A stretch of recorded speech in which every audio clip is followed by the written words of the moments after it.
Here's some tips on checking and charging your AC. First, you want to check what the refrigerant is that you need and the amount. It's usually up on the hood or in front of the radiator. In this case, this is the R134A refrigerant. It uses 1.12 pounds. That's roughly 18 ounces. Here I've got a refrigerant that's about close to 18 ounces. You want to make sure that it has oil included so it can lubricate the seals. And you put the connector on, make sure that it's fairly snug because you don't want it to spray out. You don't want to get that on your skin, your eyes, and also it's going to be cold, so you might get some frost bites. Before connecting the connector to the low side, you want to purge this tube here of air. So just give it one quick burst. Okay, that's enough. Then you're going to locate where the low pressure side is. In this case, it's usually a blue cap or black cap with an L on it.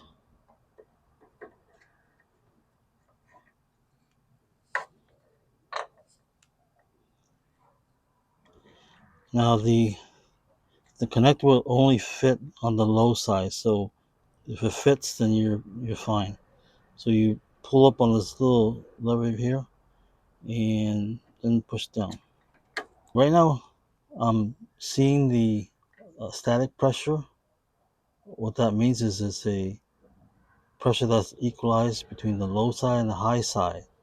That gives you the status of what the amount of charge is. Currently, the outside temperature is 90 degrees, so the static pressure should be about 104, 105. And at this gauge, it looks to be maybe about 80, maybe 90, so it is low on charge. Now the engine's not on right now, and the air conditioning's not on, but you can tell a lot about the status.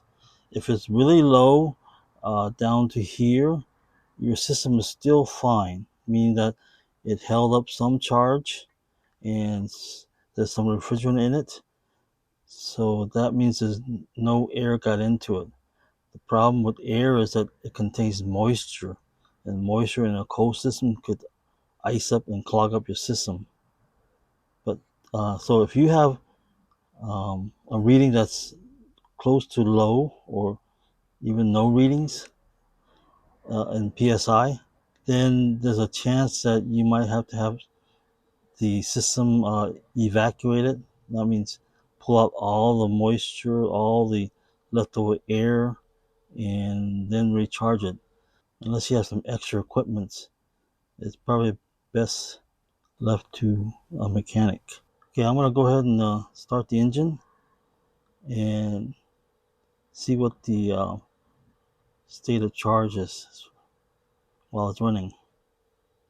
I'm gonna turn on the engine, turn on the air, set the fan to high, set the temperature to low.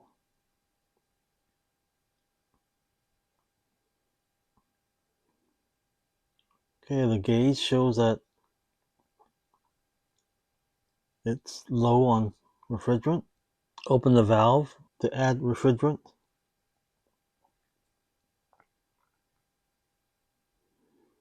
Now, you don't really want to tip the can upside down.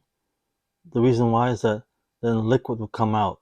And sure, it will charge the system faster, but you run into a risk of damaging your compressor because if the liquid comes out and there's no chance or very little chance for the liquid to turn into gas, then it becomes a problem. So it's best to just lay on the side, and I've got it rested on the engine, so it kind of shakes it anyway. It'll help evaporate the gas out of the canister into the AC system. It's been a few minutes. It's getting closer to the maximum side of the fill range.